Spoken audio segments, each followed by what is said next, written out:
That canister contains an extremely combustible substance called antimatter. We need to locate it immediately. To you, antimatter might sound like science fiction, but what I want to get over to you in this talk is that antimatter is science fact.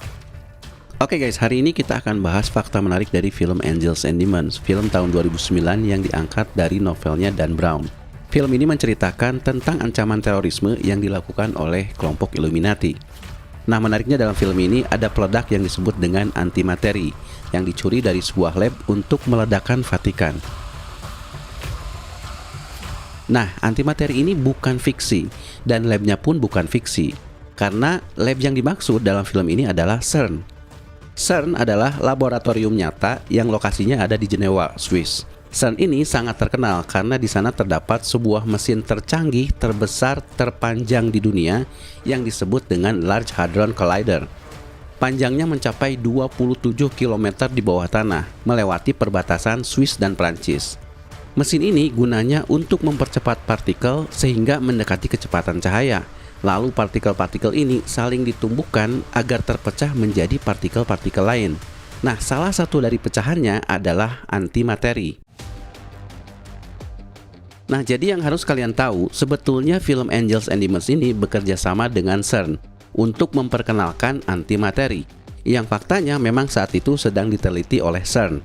Jadi semua yang dikatakan dalam film ini tentang antimateri bukan hayalan. But if it were to fall out of suspension and come in contact with matter, say the bottom of the canister, then the two opposing forces would annihilate one another violently.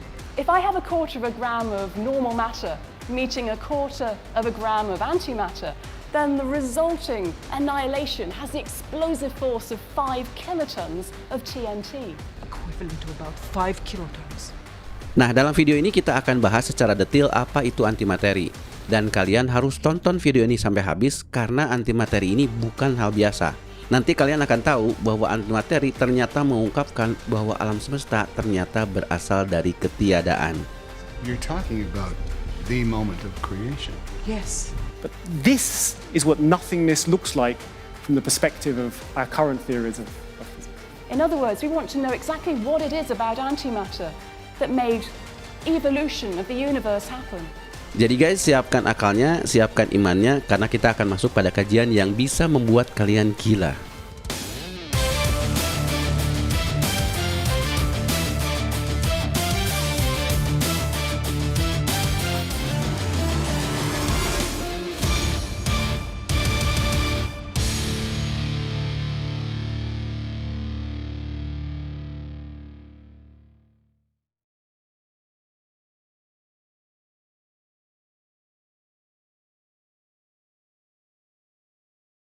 The Illuminati were a secret society dedicated to scientific truth.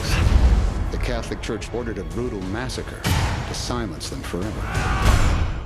Oke guys, kita cerita sedikit tentang latar film Angels and Demons. Film ini diangkat dari novelnya Dan Brown, dan film ini adalah film kedua yang diangkat dari novelnya. Film pertamanya yang pasti sudah kalian banyak kenal adalah The Da Vinci Code. Da Vinci Code dulu pernah menghebohkan dunia, bahkan sempat dilarang di banyak negara karena dianggap menyesatkan. Karena film ini menceritakan kisah berbeda dari kehidupannya Yesus, yang dalam film ini diceritakan disembunyikan dalam lukisannya Da Vinci. Yang menjadikannya kontroversial adalah karena penulisnya mengklaim bahwa informasi-informasi yang ada dalam film ini adalah akurat. Makanya Da Vinci Code menjadi salah satu film paling kontroversial sepanjang sejarah. Nah, tapi Angels and Demons itu tidak sekontroversi Da Vinci Code karena film ini lebih ke science fiction, walaupun masih mengangkat isu agama. Yang menjadikan film ini menarik adalah kisah tentang Illuminati. Ya, tentu di antara kalian banyak yang mengenal teori konspirasinya Illuminati di luar film ini. Tapi Illuminati yang dimaksud dalam film ini konon beranggotakan para ilmuwan, dan mereka berkonflik dengan gereja karena pada masa itu ilmu pengetahuan banyak yang dianggap bertentangan dengan agama. Bahkan dalam film ini diceritakan bahwa Galileo adalah anggota Illuminati yang pernah dihukum gara-gara menyebutkan bahwa bumi bukanlah pusat alam semesta. It said the earth was not the center of some universe with heaven above, hell below, as the church had said it was. So they forced him to recant in the second book. Nah, di Angels and Demons diceritakan bahwa kelompok Illuminati ini bangkit kembali untuk membalas dendam terhadap Vatikan. Mereka menculik 4 orang paus dan akan membunuhnya setiap 1 jam. Dan puncaknya pada tengah malam, kota Vatikan akan diledakkan menggunakan antimateri yang dicuri dari CERN. We will break Aphrodite and sacrifice them on the altars of science. Then bring your church down upon you. Nah sekarang perhatikan guys, ada 3 fakta menarik dalam film ini yang berkaitan dengan fakta nyata dari antimateri. Pertama, Angels and Demons sama dengan materi dan antimateri. Film ini judulnya Angels and Demons, Malaikat dan Iblis. Nah mungkin kalian gak sadar bahwa judul ini diambil selain untuk menunjukkan konflik antara kebenaran dan kejahatan, Angels and Demons juga sebenarnya menjadi simbol dari materi dan antimateri. Karena materi dan antimateri dalam fisika itu 2 hal yang berlawanan. Nanti kalian paham setelah kita bahas secara detail. Tapi yang pasti kalau materi dan antimateri ini bertemu, mereka akan saling menghancurkan atau saling memusnahkan. Makanya dalam film ini dijelaskan bahwa tabung antimateri yang dicuri itu harus segera ditemukan sebelum baterainya habis. Karena tabung itu menahan supaya antimateri tetap terkurung di dalam, tidak bersentuhan dengan lingkungan sekitarnya. Nah lalu fakta kedua adalah antimateri dan cahaya. Dalam Angels and Demons itu diceritakan bahwa Illuminati artinya yang tercerahkan.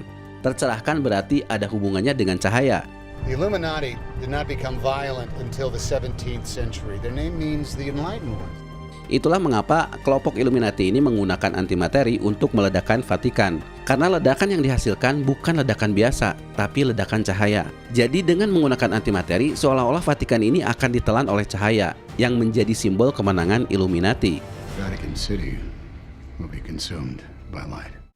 Nah guys, cahaya yang dimaksud dalam konteks sainsnya ini ada hubungannya dengan rumusnya Einstein EmC². C di situ artinya cahaya. Nanti kita bahas. Dan fakta yang ketiga, antimateri dan penciptaan alam semesta. Angels and Demons itu pada dasarnya mengangkat isu tentang konflik antara sains dan agama.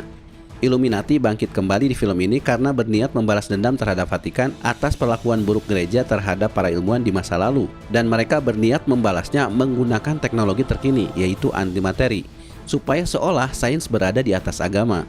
Nah tapi yang menarik, dalam film ini pun diceritakan bahwa penemuan antimateri sebetulnya bisa mendamaikan antara sains dan agama. Karena disebutkan antimateri ini mengungkapkan proses terjadinya alam semesta. His Holiness thought that the discovery could actually scientifically prove the existence of a divine power, begin to bridge the gap between science and religion. Nah ini pun tidak lepas dari fakta aslinya. Karena alasan mengapa antimateri ini diteliti oleh para ilmuwan, karena memang untuk mengungkap asal-usul terjadinya alam semesta. Di detik-detik pertama terjadinya Big Bang. Nah, supaya kalian lebih paham bagaimana semuanya ini berhubungan, sekarang kita bahas secara detail apa itu antimateri dan sejarahnya.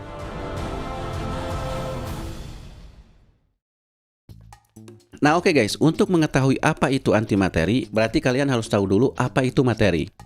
Materi dalam fisika itu merujuk pada segala sesuatu yang menyusun alam semesta. Di sekolah kalian pernah belajar tentang molekul dan atom. Air misalnya tersusun dari molekul-molekul air yang disebut H2O. Disebut H2O karena molekulnya tersusun dari 2 atom hidrogen dan 1 atom oksigen. Nah begitupun dengan benda-benda lain di dunia ini, semuanya tersusun dari atom-atom. Makanya kalian dikenalkan dengan tabel periodik untuk mengetahui unsur-unsur atau nama-nama atom pembentuknya. Nah, tapi atom itu sendiri pun tersusun dari hal-hal yang lebih kecil lagi, yaitu yang namanya partikel. Di dalam atom ada 3 jenis partikel, ada proton, neutron, dan elektron. Jumlah dan komposisi ketiga partikel inilah yang membedakan antara atom yang satu dengan atom yang lain. Nah, tapi ini pun tidak berhenti sampai di situ, guys. Para ilmuwan kemudian menemukan bahwa proton dan neutron pun ternyata tersusun dari partikel yang lebih kecil lagi, yaitu yang namanya quark. Bahkan kalau kalian masuk lebih dalam lagi ke dalam fisika partikel, bahkan kalian akan lebih pusing lagi, karena jenis partikel itu banyak sekali. Ada 17 jenis partikel yang ditemukan di luar yang kalian kenal. Nah, tapi poinnya adalah partikel-partikel inilah yang disebut materi dalam fisika. Intinya mereka adalah material yang menyusun benda-benda, ibarat batu bata dan semen dalam sebuah bangunan. Nah, kalau partikel-partikel ini adalah materi, lalu apa yang disebut dengan antimateri? Nah, soal itu kita harus bahas lebih panjang. Abad ke-20 adalah abad di mana fisika mengalami revolusi besar-besaran, di mana fisika pada saat itu tidak lagi berbicara tentang hal-hal besar, seperti jatuhnya apel atau roket, tapi berbicara tentang hal-hal yang amat sangat kecil, yaitu partikel tadi. Dan fisika tidak lagi berbicara tentang sesuatu yang lambat, tapi sesuatu yang bergerak sangat-sangat cepat, yaitu kecepatan cahaya. Nah, ada dua teori besar yang pada saat itu dirumuskan yang mengubah fisika secara keseluruhan, yaitu teori kuantum dan teori relativitas khusus Einstein.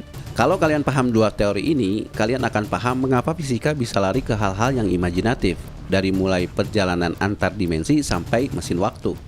Nah, tapi apa hubungannya dua teori ini dengan antimateri? Antimateri adalah akibat dari digabungkannya dua teori ini.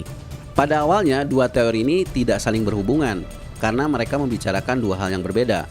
Teori kuantum itu berbicara tentang partikel atau objek-objek yang ukurannya sangat kecil, tapi tidak membicarakan seberapa cepat objeknya bergerak. Nah, sedangkan teori relativitas khusus Einstein itu sebaliknya. Dia berbicara tentang objek-objek yang bergerak sangat cepat sampai mencapai kecepatan cahaya, tapi tidak membicarakan ukurannya. Nah, lama-kelamaan para ilmuwan menyadari bahwa dua teori ini harus digabungkan. Mengapa? Pertama, partikel-partikel itu merupakan objek kuantum yang masanya sangat ringan. Bahkan foton yang merupakan partikel cahaya tidak mempunyai massa sama sekali. Nah, karena masanya sangat ringan, maka partikel-partikel ini bisa bergerak dalam range kecepatan cahaya. Dan yang kedua, teori kuantum tidak bisa menjawab mengapa elektron bisa menyerap energi dalam kuantitas tertentu dan bisa mengeluarkannya juga dalam kuantitas tertentu. Sehingga karena itu dia bisa berpindah-pindah lintasan dalam atom. Nah, persoalan dalam teori kuantum ini jawabannya ada di rumusnya Einstein E/mc². Rumus ini berisi 3 huruf yang mewakili 3 hal: energi, massa, dan cahaya. Singkatnya, rumus ini mengatakan bahwa massa atau materi itu bisa berubah menjadi energi yang besarnya dikalikan dengan kecepatan cahaya dikuadratkan. Dan berlaku sebaliknya, energi pun bisa berubah menjadi massa atau materi. Nah, maka rumus ini bisa menjawab proses terjadinya transfer energi di antara objek-objek kuantum. Maka pada tahun 1928, dua teori ini akhirnya berhasil digabungkan oleh seorang fisikawan yang namanya Paul Dirac. Dia menggabungkan rumusnya Einstein E/mc² dengan rumusnya Schrödinger. Hasilnya adalah rumus ini. Sekilas rumus ini kelihatannya simpel, tapi sebetulnya rumus ini sangat-sangat kompleks kalau diturunkan. Nah, tapi yang penting yang harus kalian tahu dari rumus ini adalah ketika Paul Dirac menemukan rumus ini, dia merasa ada yang janggal. Nah, di mana janggalnya? Ilustrasinya begini. Kalau kalian punya persamaan x² sama dengan 4, ada dua kemungkinan nilai x, 2 atau -2. Nah, sama seperti itu, Dirac melihat bahwa rumusnya ini mengharuskan adanya dua jenis energi positif dan energi negatif, yang mana itu bertentangan secara logika. Maka kemudian Dirac pun menduga bahwa yang dimaksud dengan energi negatif ini adalah antimateri, lawannya dari materi. Dirac gradually became convinced that the new parts of his equation were describing something that could be thought of as an anti-electron.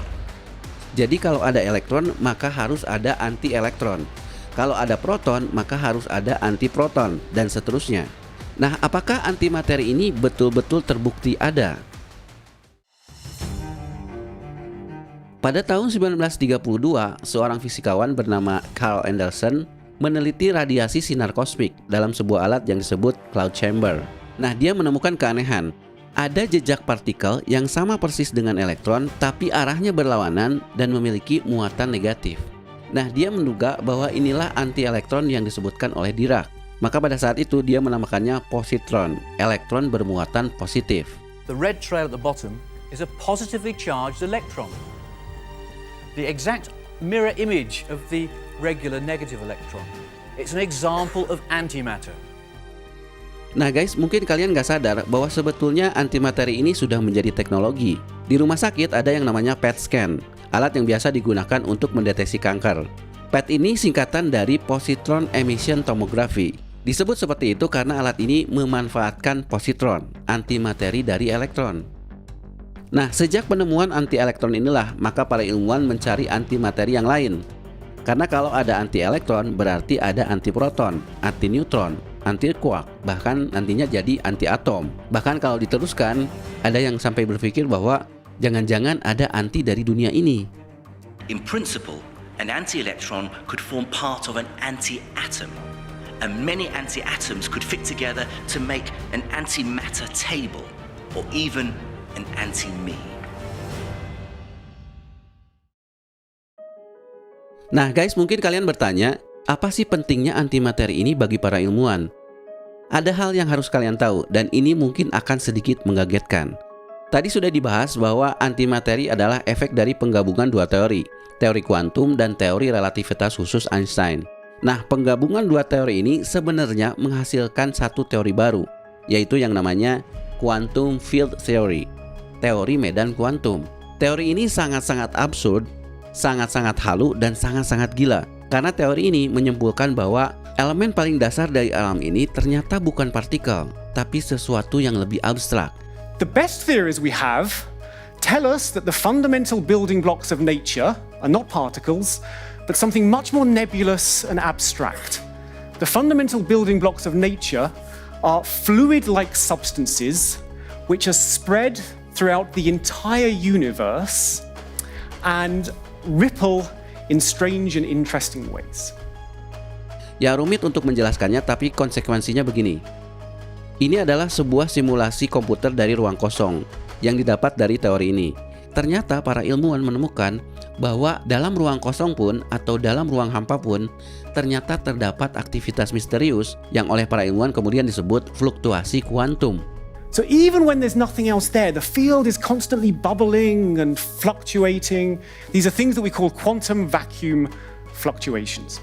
But this is what nothingness looks like from the perspective of our current theories of physics. Nah, apa maksud fluktuasi kuantum ini? Ternyata ini adalah proses penciptaan dan penghancuran materi dan antimateri secara acak. Jadi menurut teori ini, materi itu bisa muncul dari ruang hampa. Dan kemunculan materi ini disertai pasangannya, antimateri. But when you bring relativity and quantum theory together, then you have, for certain, this notion of electron and anti-electron pairs just appearing out of the vacuum. Nah, para ilmuwan menduga inilah juga yang terjadi saat terjadinya Big Bang. Tentunya sains tidak bisa menjawab dari mana alam semesta ini berasal. Tapi sejauh ini mereka bersepakat bahwa alam semesta ini berawal dari fluktuasi kuantum, yang mana itu berarti berasal dari ketiadaan. Lalu terjadi ledakan yang sangat dahsyat yang namanya Big Bang. Nah, di detik-detik pertama terbentuknya alam semesta ini, jumlah materi dan jumlah antimateri itu sama. Tapi kemudian banyak dari mereka yang saling menghancurkan dan berubah menjadi cahaya, sampai akhirnya menyisakan jumlah materi yang lebih banyak dari antimateri. Dan sisa-sisa materi ini kemudian menjadi bintang, menjadi galaksi, planet, dan seterusnya. And what remains in the universe now is a consequence of a very tiny difference between the amount of matter and antimatter that existed at that point. But that difference is the reason why we're here. Because if we had the same amount of matter and antimatter, it would all have cancelled each other out, and the universe now would just be full of light. Nah guys, itulah alasannya mengapa mesin raksasa ini dibangun oleh CERN. Mesin ini umumnya disebut dengan akselerator partikel. Tapi mesin ini juga sering dijuluki dengan Big Bang Machine, karena mesin ini mensimulasikan terjadinya Big Bang. Jadi para ilmuwan menganggap bahwa semua materi di alam ini terbentuk saat terjadinya Big Bang. Maka untuk mengetahui detik-detik saat terjadinya Big Bang, atau untuk mengetahui apa susunan materi yang paling awal, maka mereka harus merekonstruksinya menggunakan mesin ini. Caranya adalah dengan mempercepat partikel sehingga kecepatannya mendekati kecepatan cahaya. Lalu partikel ini ditumbuhkan dengan kecepatan tinggi. Nah, saat terjadinya tumbukan inilah, menurut para ilmuwan, itu prosesnya sama seperti terjadinya Big Bang. Dan dengan cara ini kemudian para ilmuwan menemukan partikel-partikel yang lain yang sebelumnya tidak pernah terdeteksi, termasuk menemukan partikel-partikel antimateri. And then we have to somehow, with all the particles that come out of this event, we have to reconstruct them and find if there are new particles that are happening. Nah, tapi sayangnya antimateri ini umurnya sangat-sangat singkat, hanya sepersekian detik, karena mereka langsung menghilang ketika bersentuhan dengan materi yang lain. Itulah mengapa kalian lihat di Angels and Demons, antimateri ini dikurung dalam tabung. Tabung ini menggunakan medan magnet untuk menahan supaya antimateri tidak bersentuhan dengan materi. Nah, yang dilakukan CERN pun faktanya seperti itu. So Alpha is in the business of making antimatter and studying it, making very precise measurements on the atoms of antihydrogen, which we can create here at CERN and trap in our Alpha devices. Nah, pertanyaannya sekarang, apakah antimateri ini bisa menjadi bom? Seperti yang diperlihatkan dalam Angels and Demons. Secara teori, ya. Karena ini sesuai dengan rumusnya Einstein, E mc². C di situ artinya kecepatan cahaya, dan kecepatan cahaya itu besar sekali, sekitar 300.000 km per detik. Dan itu pun harus dikuadratkan. Menurut perhitungan rumus ini, seandainya kita punya 1 gram antimateri dan 1 gram materi, lalu dipertemukan, mereka akan mempunyai daya hancur yang luar biasa besar. If I have 1/4 of a gram of normal matter meeting 1/4 of a gram of antimatter, then the resulting annihilation has the explosive force of 5 kilotons of TNT. Nah, tapi guys, itu hampir mustahil terjadi. Mengapa? Karena menciptakan antimateri itu luar biasa sulit. Menurut CERN, mereka hanya bisa menciptakan antimateri 1/1 miliar gram dalam waktu 1 tahun. Artinya membutuhkan 1 miliar tahun hanya untuk mendapatkan 1 gram antimateri. Jadi antimateri dalam jumlah banyak mungkin hanya terjadi dalam Angels and Demons. Nah, itulah guys tentang antimateri. Sebetulnya masih banyak yang bisa diungkap tentang antimateri ini, tapi minimal kalian tahu antimateri itu apa. Selanjutnya kalian bisa langsung ke situsnya CERN karena semuanya dijelaskan di sana. Bahkan ada halaman khusus mengenai sains di balik Angels and Demons. Silakan lihat linknya di deskripsi. Nah, di part selanjutnya kita akan bahas satu hal lagi yang menarik dalam Angels and Demons, yaitu partikel Tuhan. Dulu kita pernah membahasnya sekilas, tapi kali ini kita akan bahas lebih detail. Research. Particle? What we call it isn't important. It's what gives all matter mass, the thing without which we could not exist. Canadian scientists are part of a team that may be one step closer to explaining a fundamental puzzle. They say they have found the Higgs boson, the so-called God particle.